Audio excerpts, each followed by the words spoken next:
തിരുവനന്തപുരം കോർപ്പറേഷനിൽ വാശിയേറിയ പോരാട്ടങ്ങൾ നടക്കുന്ന വാർഡുകളിലൊന്നാണ് വഴുതക്കാട്.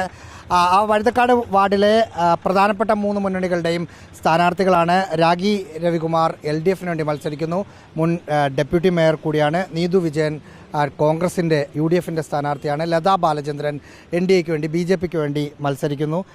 കഴിഞ്ഞ 2-3 തവണയായി രാഗിയെ തന്നെ വിജയിപ്പിക്കുന്ന സിറ്റിംഗ് വാർഡാണ്. ഇത്തവണയും അങ്ങനെ തന്നെ സംഭവിക്കും. അത്തരത്തിൽ തന്നെ സംഭവിക്കും എന്നുള്ളത് നമുക്ക് ഉറപ്പായിട്ടുള്ള കാര്യമാണ്. പൂർണ്ണമായും നമ്മുടെ വിജയമാണ്.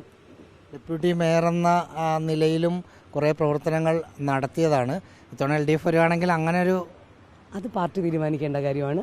ആദ്യം ജനങ്ങൾ തീരുമാനിക്കട്ടെ, അതിനുശേഷം അത് സംഘടനയ്ക്ക് വിട്ടുകൊടുത്തിരിക്കുന്നു. ഇത്തവണ പാർട്ടി ഒരു ആനുകൂല്യം കൂടി തന്ന് മത്സരിപ്പിക്കുന്നതാണ്. അതെ, തീർച്ചയായിട്ടും. അത് 3 തവണ മത്സരിച്ച് കഴിഞ്ഞതിന് ശേഷം വീണ്ടും ഒരു അവസരം കൂടി പാർട്ടി തന്നെ അനുവദിച്ചൊരു എക്സംഷൻ നൽകിയതാണ്. യൂത്ത് കോൺഗ്രസിന്റെ നേതാവ് കൂടിയാണ് നീതു. എങ്ങനെ ഉണ്ടായിരുന്നു തെരഞ്ഞെടുപ്പ്? ഫസ്റ്റ് തെരഞ്ഞെടുപ്പായിരുന്നു തോന്നുന്നു. അല്ല, ഞാനിത് 2ാമത് മത്സരിക്കുന്നതാണ്.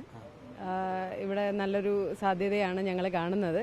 ജനങ്ങൾ വികസന മാറ്റം ആഗ്രഹിക്കുന്നുണ്ട്. വികസനം വേണം എന്നുള്ള ഉദ്ദേശത്തോടു കൂടി ജനങ്ങൾ UDFന് തന്നെ വോട്ട് ചെയ്ത് കോർപ്പറേഷൻ 10 സീറ്റ് എന്നുള്ളത് 51 ആക്കി അധികാരത്തിൽ വരിക എന്നതാണ് ഒരു ലക്ഷ്യം. ഉറപ്പായിട്ടും ഞങ്ങൾ അധികാരത്തിൽ വരും. അതിനു വേണ്ടിയുള്ള സജ്ജീകരണങ്ങളെല്ലാം ഞങ്ങൾ ചെയ്തു കഴിഞ്ഞു. ഉറപ്പായിട്ടും ജനങ്ങൾ ഞങ്ങളുടെ ഒപ്പം നിൽക്കും.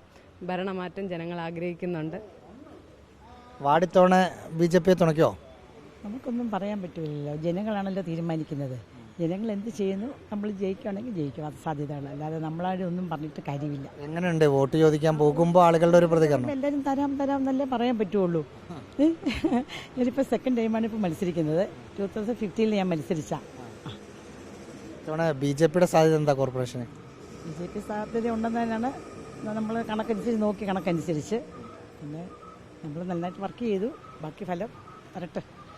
വലിയ പ്രതീക്ഷയോടെയാണ് സ്ഥാനാർത്ഥികളുള്ളത്. പ്രത്യേകിച്ച് BJPയുടെ സ്ഥാനാർത്ഥി കുറച്ചുകൂടി റിയാലിറ്റിയിലൂന്നി രാഷ്ട്രീയക്കാർ സംസാരിക്കുന്നത് പോലെ അല്ലാതെ ഞാൻ എന്തായാലും വിജയിക്കുമെന്നല്ല, ജനങ്ങളുടെ കയ്യിലല്ലേ എല്ലാം എന്നൊരു ജെനുവിൻ മറുപടിയും കൂടി നൽകുന്നുണ്ട്. സാധാരണ രാഷ്ട്രീയക്കാരിൽ നിന്ന് അങ്ങനെ കാണാറില്ല. എന്തായാലും പോളിംഗ് പുരോഗമിക്കുകയാണ്. നല്ല വീറും വാശിയും പ്രചരണത്തിലുണ്ടായതുപോലെ തന്നെ വോട്ടിംഗ് സമയത്ത് കാണുന്നുമുണ്ട്.